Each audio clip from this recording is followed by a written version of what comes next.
My parents kicked me out at 19 to protect my sister's reputation. Now that I'm successful in getting married, they think a family emergency will force me to invite them. They were dead wrong. Honey, grab a drink and maybe a stress ball because the story I am about to tell you is going to make your blood pressure spike. I'm talking full-blown, vein-popping rage. We are dealing with the kind of family toxicity that makes Cinderella's stepmother look like Mother Teresa. I need to take you back to the absolute worst moment of my life, the moment that broke me, before I can tell you about the beautiful, chaotic revenge that just went down at my wedding. I'm Liam. I'm 26 now, and for the last 7 years, I have been a ghost to the people who share my DNA. But let me tell you how we got here. We grew up in this rusty gray suburb in Ohio. You know the vibe, everyone knows everyone, and keeping up appearances is like a competitive sport. My parents, let's call them Janet and Bob, were obsessed with looking like the perfect American family. But inside that house, it was a shrine to my younger sister, Bella. Bella, who is 2 years younger than me, was the golden child. And I don't mean she was just favored. I mean she was treated like the second coming. If Bella got a C on a test, oh, the teacher just doesn't understand her creative genius. If I brought home straight A's, that's expected, Liam. Don't get cocky. I remember one time Bella literally backed Mom's car into the mailbox, smashed the whole thing. I was in my room playing video games. Mom came home, saw the damage, and somehow the conversation turned into how I shouldn't have parked my bike in the garage because it distracted Bella. Make it make sense, honey. Just make it make sense. I kept my head down. I had my boys, Marcus and Jay. We were the nerd squad, gaming, baseball, trying to stay out of trouble. I had a job at a warehouse, saving every penny for community college. I had a plan. Then came Jax. Bella turned 17 and started dating this guy, Jax. He was 19, a dropout, and looked like he hadn't washed his hair since the Bush administration. He had that local dealer energy radiating off him in waves. He didn't have a job, didn't have a car that ran legally, and always looked at you like he was trying to figure out how much your watch was worth. Naturally, Bella was in love. She told everyone he was a misunderstood artist. The only thing that boy was painting was a grim future, let me tell you. I tried, I really did. I sat my parents down one night over meatloaf and said, "Look, I've seen Jax around town. He hangs with a bad crowd. I saw him testing car door handles at the mall last week." My mom slammed her fork down. "Liam, you are just jealous because Bella has a boyfriend and you spend your Friday nights with an Xbox. Stop trying to ruin her happiness." Jealous? Of a guy who smelled like stale Monster energy drinks and oregano? I don't think so. But then things started disappearing. It started small. $20 from Dad's wallet, Mom's emergency cash from the cookie jar. Then it escalated. Mom's vintage gold locket, the one her grandmother smuggled out of the old country, vanished. Dad's expensive power tools, the ones he kept locked in the shed, gone. The house wasn't broken into. There were no smashed windows. It was an inside job. I started noticing Bella acting sketchy. She was jittery, always locking her bedroom door, which was against house rules for me, but apparently fine for her. Jax was coming over late at night, parking down the street. Then came the morning that ended my life. It was March, freezing cold. I was getting ready for my shift at the warehouse. Suddenly, I hear this blood-curdling scream from Bella's room. I run upstairs, toothbrush in hand. Mom and Dad come running from their room. Bella is standing in her doorway, pointing a shaking finger at me, tears streaming down her face. "I can't do it anymore," she screamed, looking at our parents. "I can't cover for him. I saw Liam taking the locket. I saw him selling Dad's tools to some guy behind the bowling alley. He threatened to hurt me if I told." I stood there, frozen. The toothpaste was literally dripping onto my chin. "What? Bella, what are you talking about? I was at work." My dad didn't even ask for proof. He didn't ask why Bella had waited weeks to say this. He just turned purple. He marched into my room and started ripping drawers open. He found a small baggie of weed under my mattress. Weed that definitely wasn't mine because I get drug tested at work. "Get out," Dad said. His voice was terrifyingly quiet. "Dad, that's not mine. Bella put that there. Check my timesheets. I was at work when the tools went missing." "I said, get out," he roared, grabbing me by the collar of my shirt. "I will not have a thief and a junkie in this house. You have 1 hour to pack your trash and leave, or I'm calling the cops." I looked at Mom. She was holding Bella, who was sobbing into her shoulder. Mom wouldn't even look me in the eye. She just waved her hand at me like I was a fly she wanted to swat away. You broke this family's heart, Liam, she whispered. While I was frantically throwing clothes into garbage bags, I walked past Bella's room. Her door was cracked open. She was on her phone texting. She looked up at me, and for a split second, the crying stopped. She smirked, a cold, hard smirk. Then she went right back to the fake sobbing. If you are already shook by the injustice of this, honey, hit that like button, because I haven't even gotten to the part where I lived in a Honda Civic for 3 months. I left that night with 2 garbage bags and $400 to my name.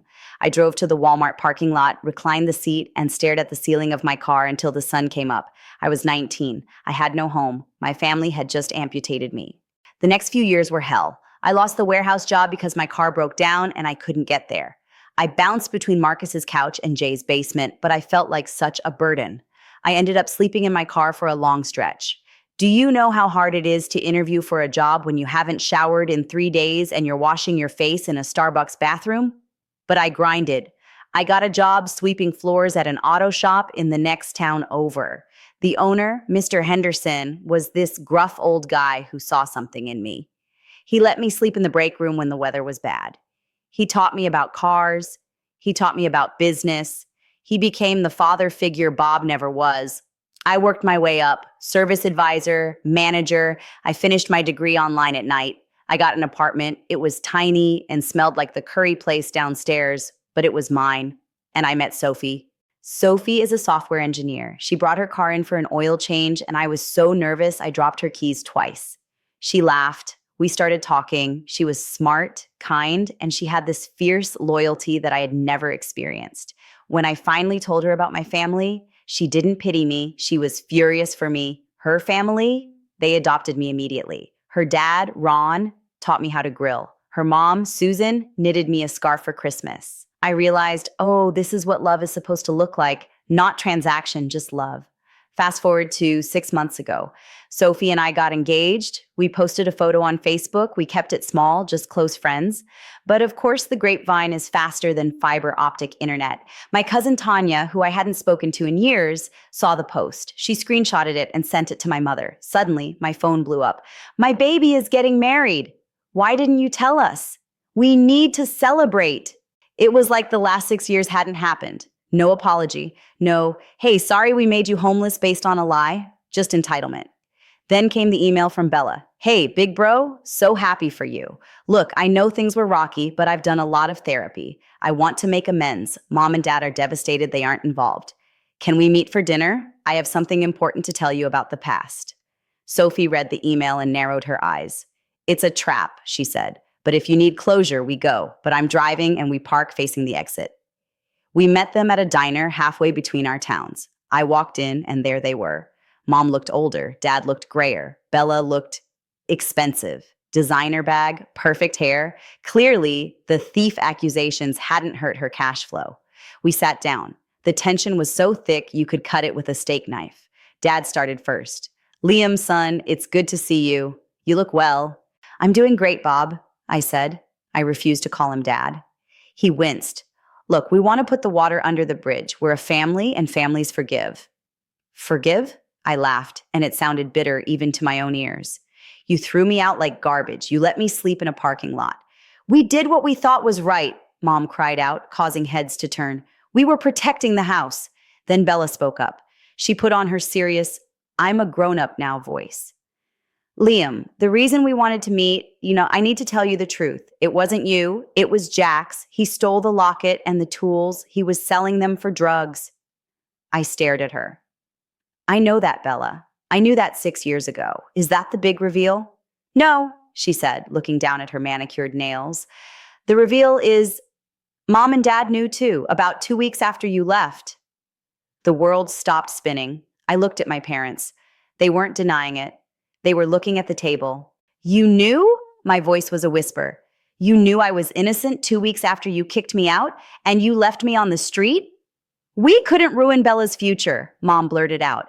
She was applying to colleges. If word got out that her boyfriend was a felon and she was involved, she would have lost her scholarships. We figured, you're strong, Liam. You're a survivor. We knew you'd land on your feet. We had to protect the one who was vulnerable. I have never felt rage like that in my life. They sacrificed me. They let me starve. They let me freeze, all to protect Bella's reputation because she was dating a criminal.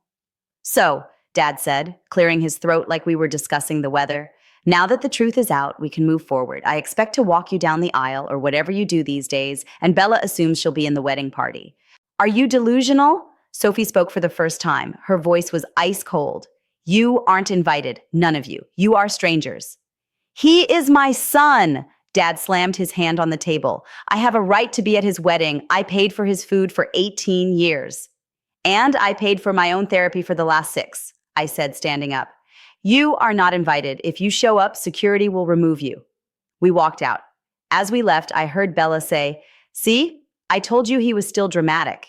Make sure you're subscribed because the update I'm about to drop is going to make you scream into a pillow. The weeks leading up to the wedding were a nightmare. My family launched a full-scale PR war. They posted on Facebook about how ungrateful children break hearts. They told the extended family that I was mentally unstable and refusing to let them see me because I was ashamed of my past. My Aunt Linda called me.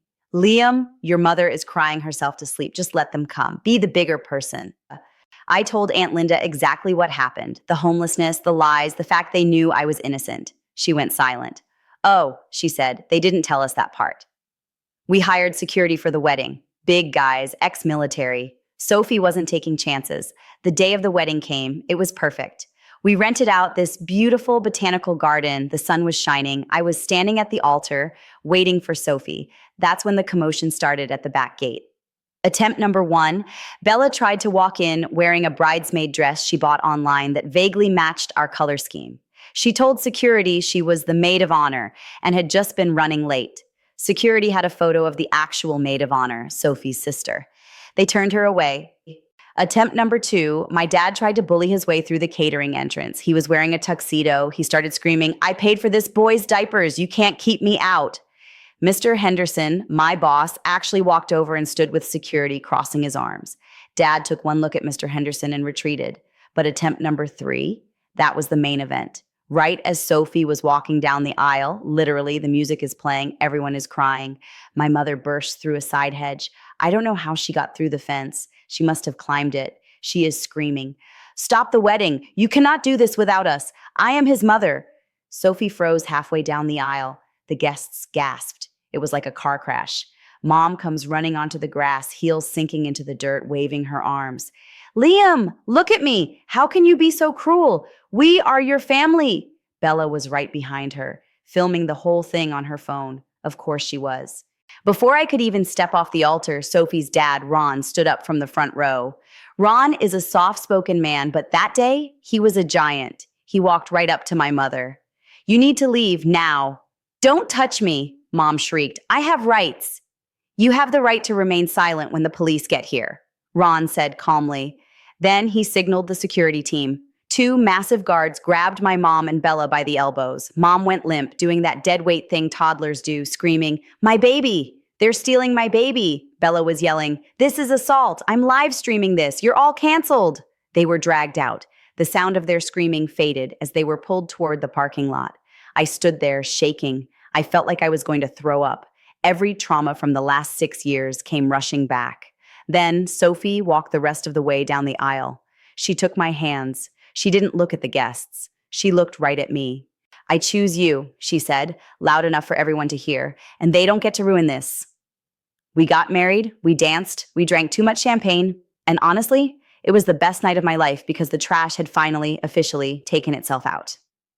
The fallout. The police were called. My parents were issued a trespass warning. If they come near us again, they go to jail. But the internet fallout, that was glorious. Bella posted her video, thinking everyone would side with the heartbroken family. Instead, the internet did its thing. People saw a crazy woman screaming at a bride and a girl filming it for clout. The comments were brutal. I finally made a public post. I laid it all out. The theft, the false accusation, the homelessness, the fact that they knew I was innocent and left me to rot to protect Bella's college prospects. I tagged the extended family. I tagged their church friends. I tagged everyone. My parents' reputation in our hometown is nuked. People are crossing the street to avoid them. My mom's church group apparently asked her to step down from the planning committee because the drama was unbecoming. Update 1, 2 weeks later. I got a letter in the mail, no return address. It was from Dad. Liam, you have humiliated us. I hope you're happy. You have destroyed Bella's confidence. She can't even go to Starbucks without people whispering. If you want to be part of this family again, you need to issue a public apology and admit you exaggerated. I framed the letter. It's hanging in our guest bathroom right above the toilet. Update 2, the legal action. So remember how I said I knew Bella was lying? Well, turns out Jax, the ex-boyfriend, got arrested recently for a string of burglaries. In his plea deal, he started talking. He admitted to stealing from my parents years ago, and he admitted that Bella helped him pawn the stuff. The police came to talk to my parents. Since Bella was an adult at the time, just barely, she could technically be in trouble. But the statute of limitations is tricky. However, the social court has reached a verdict. Bella lost her job. Apparently, her employer didn't like the viral video of her screaming at a wedding or the allegations of theft. She's now living back at home with Mom and Dad. Final update. Sophie and I just bought a house. It's got a big backyard for a dog and a garage where I can work on cars. Mr. Henderson is retiring soon, and he's working on a deal to sell the auto shop to me. I have a family. It's Sophie. It's Ron and Susan. It's Marcus and Jay. It's Mr. Henderson.